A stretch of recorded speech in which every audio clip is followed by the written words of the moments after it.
আমার ভাইরা বাবার আল্লাহ আল্লাহ আল্লাহ, মায়ের সঙ্গে বেয়াদবির কয়েকটা কারণ আছে, তার ভিতরে বর্তমান সময় মূল কারণ হইছে স্ত্রী। মূল কারণ হইছে স্ত্রী। স্ত্রী যা কয় তাই শোনে। আমার ভাইরা বাবারা ঠিকই এরকম একটা ঘটনা, ছেলেটার বাবা মারা গেছে অল্প বয়সে, খুব অল্প বয়সে। মার একটি মাত্র সন্তান, মার তখন ভরা যৌবনের মালিক। ও ভাইরা বাবারা মা বোনেরা, এই ছেলের মুখের দিকে তাকাইয়া দ্বিতীয় অন্য কোন স্বামীর ঘরে যায় নাই। আল্লাহর বান্দি পরের বাড়ি কাম করিয়া করিয়া ছেলেকে লেখাপড়া শিখাইছে, বড় চাকরিও পাইছে। দেখবেন কিছু কিছু ধনী লোক আছে, গরিবের ছেলে শিক্ষিত হইলে, ভালো চাকরি পাইলে তার সঙ্গে মেয়ে দেওয়ার জন্য ঘটক পাঠায়, আছে না নাই?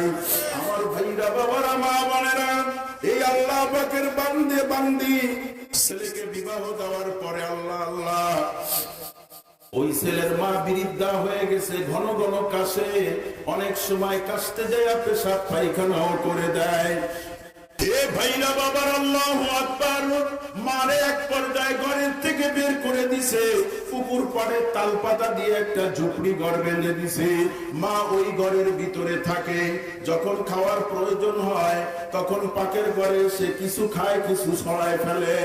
এমনি করে করে করে করে করে করে বছর খানিক চলে যায়। আল্লাহর বান্দায় হঠাৎ তার স্ত্রী প্রেগনেন্ট হওয়ার পরে কিছুদিন পরে একটা সন্তান শীতের সময় জন্ম নিছে।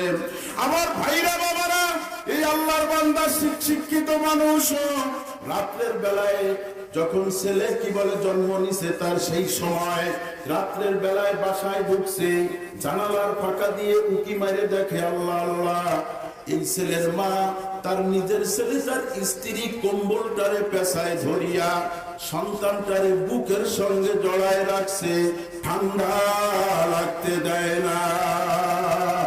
ও ভাইরা বাবারা মা বোনেরা, এ শিক্ষিত ছেলে মাথায় আর কাজ করে নাই।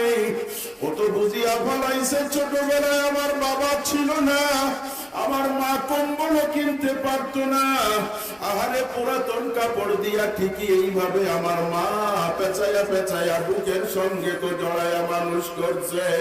আমার স্ত্রী যে কায়দায় আমার ছেলেকে লালন পালন করে, আমার মাও তো ঠিক এই কায়দায় আমাকে লালন পালন করছে।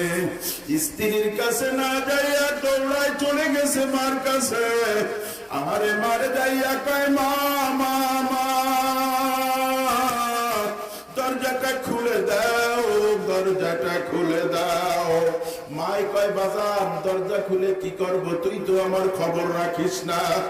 এ ভাইরা বাবারা, দরজাটা খুলিয়া দিছে, মারে করে করিয়া ধরিয়া দৌড়াইয়া নিয়ে গেছে স্ত্রী যেই ঘরে থাকে, ওই ঘরের জানালা দিয়া ফাঁকা দিয়া মাকে উঁচু করিয়া ধরিয়া দেখায় মা মা মা, ওই দেখো তোমার পুত্র বধূর কোলে তোমার পুতা ছেলে।